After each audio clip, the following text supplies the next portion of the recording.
The Elder Scrolls Online developers have given us a sneak peek into Eastern Solstice. They talked about a lot of different stuff that you will be able to experience in the zone, but I want to talk about a few of these that I think a lot of you will be interested in. The first thing they said was the world bosses will be the most challenging thing in Eastern Solstice. Now, they did not go into any detail saying they'll be challenging because they're going to have bigger health pools, they'll be challenging because they have more mechanics, but I do know one thing about ESO. The one thing that I've always loved doing, and I know a lot of you do as well, that's farming world bosses in these zones.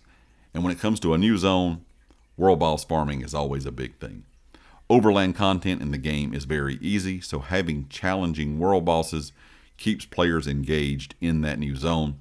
And I'm hoping they mean these are going to be more challenging than the world bosses we've seen in the game so far. We do know over the last several years, they've become more and more challenging compared to what we saw in the base zones, for the original game. So I'm hoping them saying the biggest challenge in Eastern Solstice is the world bosses is because they really are challenging.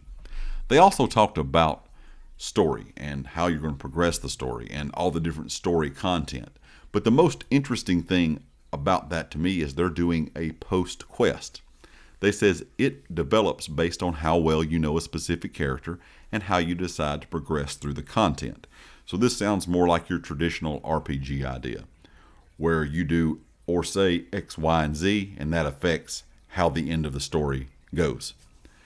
And I'm hoping they're going to do more and more of this in ESO eventually. I know they can't go back and change everything, all the stories from, over the years. But in the future, if we get more, decisions on what we can say to NPCs when you're having a conversation with them, and also if your actions actually have an effect on the end of the story, I think a lot of people will like that. And I'm glad they're doing this post quest that actually depends on how you progress through the content. And that's what's going to affect the end of the story for you in that post quest. So I think that is a pretty neat addition. They also talked about some rewards you can get within Eastern Solstice.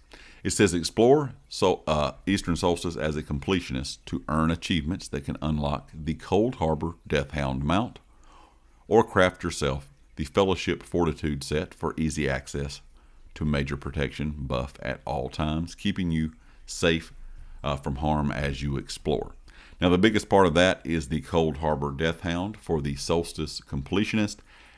And I really do like when they add things like this into the game. I know a lot of people don't want to spend money in the Crown Store. I can understand that. So having the option to get skins, to get mounts in-game by just playing and grinding the game out is what the community wants. And that has always been a big topic of conversation over the years, when it comes to dungeon skins, to trial skins, to just base game skins for doing achievements. Players want more of that, and I'm glad to see they're actually adding in this Death Hound mount for completing certain things, within Solstice.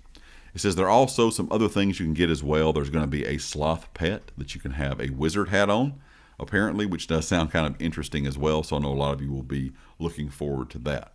So I'm hoping everything within Eastern Solstice is going to be more enjoyable for the community than really the Writhing Wall event. I know a lot of people don't really like the event, so it does sound like the zone itself may be a bit more fun to a lot of you out there. Leave me a comment, let me know what you think about the stuff coming to Eastern Solstice, and if you like the video, hit the like. If you have not subscribed yet, please do so, and I'll catch you next time. Peace.